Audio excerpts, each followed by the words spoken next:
So, ayan guys. Ayan na si Zion. Ayan. Then siya nakaupo. And then ito ang kanilang room.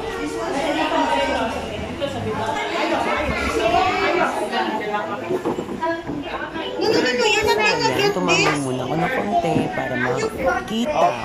Behave ba? Be good, Zion. Teacher. So, ayan, iiwan natin si Zion. Subukan natin iwanan siya. Ayan, diba? So, good luck tayo until 11:30.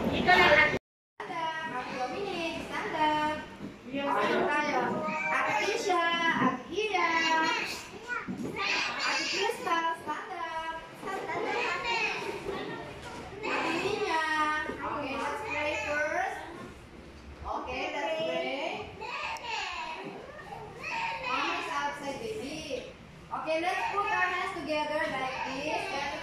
Put your hands together. Lord, you're here to whom His love reach me, and when He stay at my side, to light and guard, to rule and guide. Amen. Ang ganda ka lupa.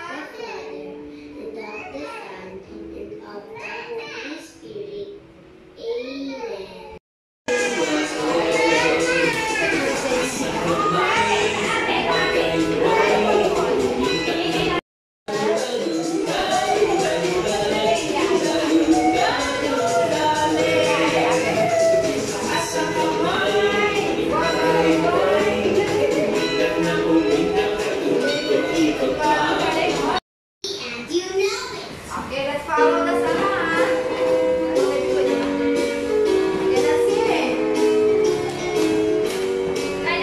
If you're happy and you know it, clap your hands.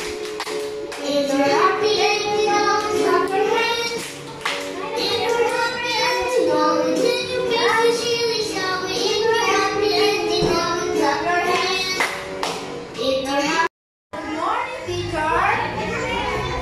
I cannot hear you louder. Good morning, teacher. After sa mga gawang activity nila sa kanyang nilabas ng email. Grabe naman. Say good morning to your classmate, okay? You want to eat? Wala ko lang. Okay, but before we eat, ate, please get, wait lang. Wait lang. Para replacement sa mga chocolate. Ako naman, resin later lang. Patalong. Ay, mga negrang inaayan, after magatid kay Zion, medyo nahirapan tayong iwanan sa school, that we have to make iwan-iwan si Zion doon. Ayan, nakita kami ulit ng aking Marcy. Ayan, diba? So, yan, dito yan sa Mayriles. So, pasyal-pasyal tayo. And then, wala talagang katao-tao. Minsan na nga lang pumasyal sa negrang ina dito. Wala pang tao. And then, chika-chika muna tayo. At kasi, ito ang magandang balita. Kaya rin ako napadpad. Dahil nag-order sila ng negrang ina chili garlic.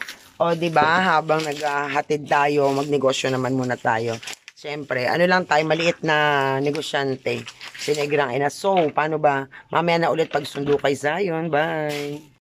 Yeah, so ayan si Zion, may star siya. Asan ba yung isa?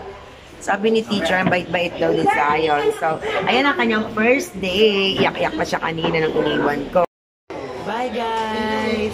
Bye guys! So, ayan mga kanegrang ina, after kumain namin ni Zion, galing sa school niya, ako naman ang papasok at syempre kasama ko pa rin si Zion. Ayan si Zion. Hello Zion! Hello ka Zion! Zion, busy-busy si Zion sa mga plants. So, alis na kami kasi papasok na ako. And then, wag naman sana makatulog ang ating little boy. So, bye for now.